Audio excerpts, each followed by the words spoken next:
தளபதிக்கு ஒரு அதிர்ச்சியான செய்தி வந்திருக்கு அப்படின்னு தான் சொல்லணும். அது என்ன அப்படிங்கிறத பத்தி இந்த வீடியோல டீட்டெயிலா பார்க்கலாம்.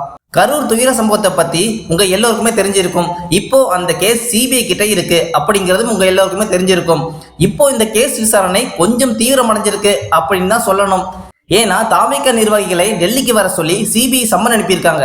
அதாவது கட்சியோட பொதுச் செயலாளர் ஆனந்த், ஆதவ் அர்ஜுனா, நிர்மல்குமார், கரூர் மாவட்ட செயலாளர் மதியழகன், இவங்க எல்லோருமே சிபிஐ டெல்லிக்கு வர சொல்லி நேரில் ஆஜராக சொல்லியிருக்காங்க. சமீபத்தில் கரூருக்கு சிபிஐ அதிகாரிகள் நேரில் வந்து தாவேகா நிர்வாகிகளை 2 நாட்கள் விசாரணை நடத்தினாங்க. இந்த நிலைமையில டிசம்பர் 29ஆம் தேதி டெல்லியில இருக்க சிபிஐ தலைமை அலுவலகத்துல கூடுதல் விசாரணை நடக்க இருக்காம்.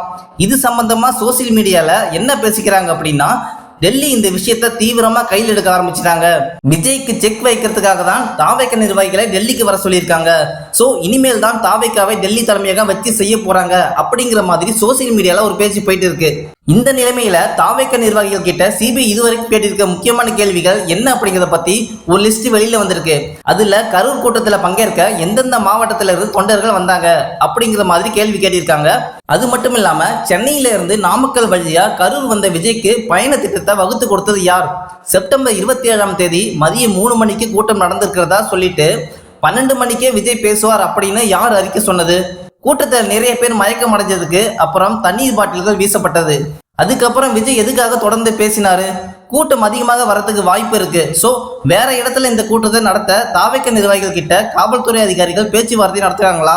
காவல்துறை சொன்னதுக்கு அப்புறமும் கூட இவ்வளவு பெரிய கூட்டத்துக்குள்ள பேருந்த உள்ள கொண்டு போக சொன்னது யார்? 12 மணிக்கே வரேன்னு சொன்ன விஜய் எதுக்காக 7 மணிக்கு வந்தாரு? இந்த நிகழ்ச்சிக்கான ஏற்பாடுகளை எந்தெந்த நிர்வாகிகள் பார்த்துக்கிட்டாங்க? கூட்டத்தை பெருசா காட்டுங்கிறதுக்காக தான் விஜய் லேட்டா வந்தாரா அப்படின்னு சிபிஐ ஏற்கனவே இந்த மாதிரி நிறைய கேள்விகளை தாவேகா நிர்வாகிகள் கிட்ட கேட்டு முடிச்சிட்டாங்க.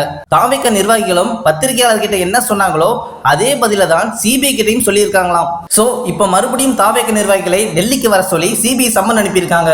இது தளபதிக்கு ஒரு ஷாக்கான நியூஸா இருந்திருக்கிறதுக்கும் வாய்ப்பு இருக்கு. ஏன் அப்படின்னா தளபதி பிஜேபி பக்கம் போகக்கூடாது அப்படிங்கிற ஒரு முடிவில் இருக்காரு.